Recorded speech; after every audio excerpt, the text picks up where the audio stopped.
नमस्कार, स्वागत है आपका हमारे लीगल शो न्याय द जस्टिस में और मैं हूं आपकी होस्ट रीता दास। इससे पहले हमने आपको कुछ एपिसोड्स में पीएमएलए से जुड़ी कुछ महत्वपूर्ण जानकारियां दी थी। आशा है आपकी पीएमएलए से जुड़ी जो भी भ्रांतियां थी वो कुछ कम हुई होगी।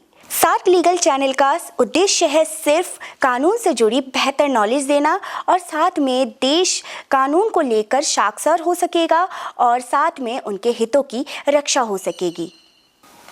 तो चलिए जल्दी से मिलवाते हैं आज हमारे स्पेशल गेस्ट से और उनसे जानेंगे कानून से जुड़े कुछ राज। 41 वर्षों से बहैसियत वकील, सरकारी वकील और विधि सलाहकार रहे हैं। इन्होंने दिल्ली पुलिस, सीबीआई और ईडी को बतौर विधि सलाहकार और लोक अभियोजक के रूप में उत्कृष्ट योगदान दिया है। इन्हें भारत सरकार तथा यूएनओडीसी में संयुक्त रूप से यूएनसीएसी के रिव्यू मैकेनिज्म में नामांकित किया गया है तथा इन्हें South Korea and Republic of Vanuatu के भ्रष्टाचार कानूनों का आकलन करने हेतु नामांकित भी किया गया था, जिसे इन्होंने भली भांति सुचारू रूप से संपूर्ण किया। इसी संबंध में इन्होंने यूएनओडीसी के वियना स्थित कार्यालय में कई सम्मेलनों में भारत का प्रतिनिधित्व किया और सम्मानित हुए। वर्तमान में सार्क लीगल में अधिवक्ता के रूप में अपना योगदान दे रहे हैं। सिंह सर, आपका फिर से एक बार स्वागत करते हैं हमारे शो में। सिंह सर, मनी लॉन्ड्रिंग के उद्देश्य क्या है और लोग मनी लॉन्ड्रिंग का सहारा क्यों लेते हैं? देखिए, ऐसा है कि भारत में इसके पहले भी कानून थे, जैसे कि क्रिमिनल लॉ अमेंडमेंट ऑर्डिनेंस 1944 जो सीबीआई अक्सर इन्वोक करता है।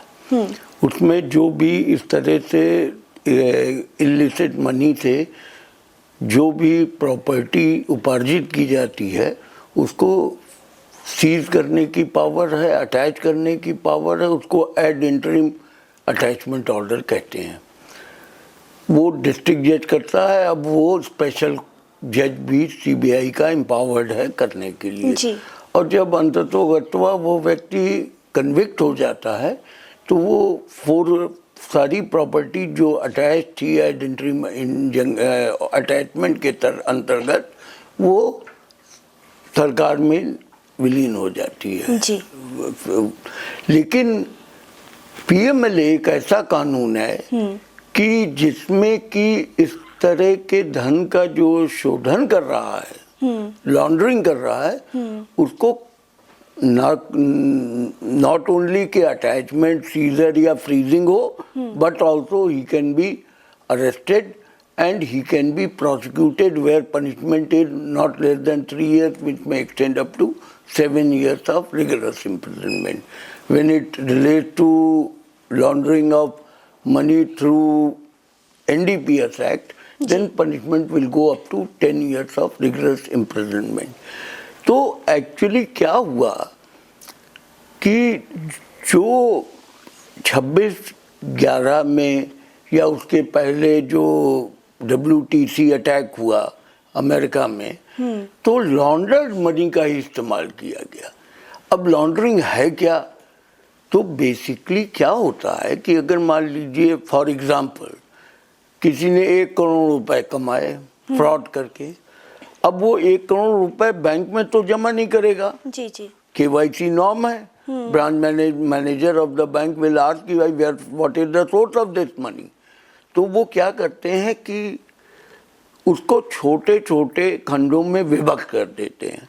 जैसे उन्होंने 10 लाख का शेयर खरीद लिया, 15-20 लाख की एक प्रॉपर्टी खरीद ली, 10-10 लाख रुपए के 4 अकाउंट खोल के उसमें जमा कर दिए। उसके बाद क्या करेंगे, ये वो पैसा वहाँ से वापस लेंगे और वापस लेने के बाद किसी प्रॉपर्टी में इन्वेस्ट कर देंगे। अब जब जिस इन्वेस्टिगेटर इन्वेस्टिगेट करने जाएगा तो वो पूछेगा, तो वो कहेंगे कि भाई आपने ये प्रॉपर्टी खरीदी कैसे? उनका साहब हमने वो शेयर बेचे थे, ये बेचे थे और जो प्रॉपर्टी ली थी पहले उसको बेचा था। तो इन्वेस्टिगेटर के लिए कई लेयर में जाना पड़ेगा। इसीलिए मनी लॉन्ड्रिंग में basically laundering is done in 3 ways। Academically यही होता है। ओके। पहला क्या है, प्लेसमेंट, वो पैसा इकट्ठा किया जाए। दूसरा है लेयरिंग, उसको कहाँ कहाँ कैसे कैसे सेट करना है। और तीसरा इंटीग्रेशन, आगे हो गया वही मनी। तो उद्देश्य ये होता है कि पब्लिक एट लार्ज को ये न मालूम महसूस हो कि इसका, इस धन का जो सोर्स है वो क्या है। सोर्स तो है वही बैंक फ्रॉड, लेकिन उसको कई स्टेजेस में कन्वर्ट किया गया तो ये लगेगा कि भाई उन्होंने प्रॉपर्टी बेची, उससे ही नई प्रॉपर्टी खरीदी। तो इस वजह से पीएमएलए कानून को ये कहा गया, वर्ल्ड एट लार्ज, यूएनओ ने ये चार्टर में डिसाइड किया कि सारे मेंबर कंट्रीज को, क्योंकि ये ग्लोबल फिनोमेना है लॉन्ड्रिंग का। अब जो भी लोग, अब मान लीजिए वो कैश में कर रहे हैं, तो कैश से आप जानते हैं भारत में 2 लाख से ऊपर का कोई ट्रांजैक्शन कैश में नहीं होगा। अब it has to go to some legitimate source, तो लेजिटिमेट सोर्स भेजने के लिए वो इस तरह की प्रक्रिया से गुजरते हैं। जी जी, धन्यवाद इसी सर। मेरा अगला सवाल आपसे ये है कि मनी लॉन्ड्रिंग की रोकथाम कितना आवश्यक है? देखिए, मनी लॉन्ड्रिंग की रोकथाम बहुत आवश्यक है। अगर आप इस एक्ट की टाइटल देखें तो टाइटल है prevention of money laundering act 2002। अब प्रिवेंशन ऑफ मनी लॉन्ड्रिंग में प्रिवेंशन सबसे बड़ी स्टेज होती है, इम्पोर्टेंट स्टेज। लेकिन प्रिवेंशन की स्टेज, प्रिवेंशन कौन करेगा, इस कानून में 2 डायरेक्टर बताए गए हैं। एक डायरेक्टर एनफोर्समेंट और director FIU, financial intelligence unit, right जी।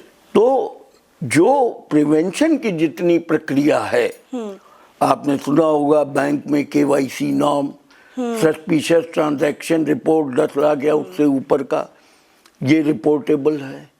अभी आपने हाल में सुना होगा कि RBI ने पेनल्टी लगाई बैंक के ऊपर, उन्होंने उसको फॉलो नहीं किया। तो ऐसे में ईडी का काम प्रिवेंशन का नहीं है, डायरेक्टर एनफोर्समेंट का, ये काम है डायरेक्टर FIU का। जी जी जी, धन्यवाद सिंह सर। आपने इतने मुश्किल सवालों का जवाब कितनी आसानी से और ट्रांसपेरेंसी के साथ दे दिया। इससे हमारी जो जनता है, जो व्यूअर्स है, उनको भी समझने में कानून की धाराओं को बहुत मदद मिलेगी। और आपके एक बार फिर से धन्यवाद हमारे शो में इतना कीमती समय देने के लिए। धन्यवाद। इसी के साथ आज हम अपने शब्दों को यही विराम देंगे और फिर से मिलेंगे एपिसोड में नए नियम और धारा की जानकारी लेकर। तब तक आप अपना ख्याल रखिए, जागरूक रहिए। जय हिंद।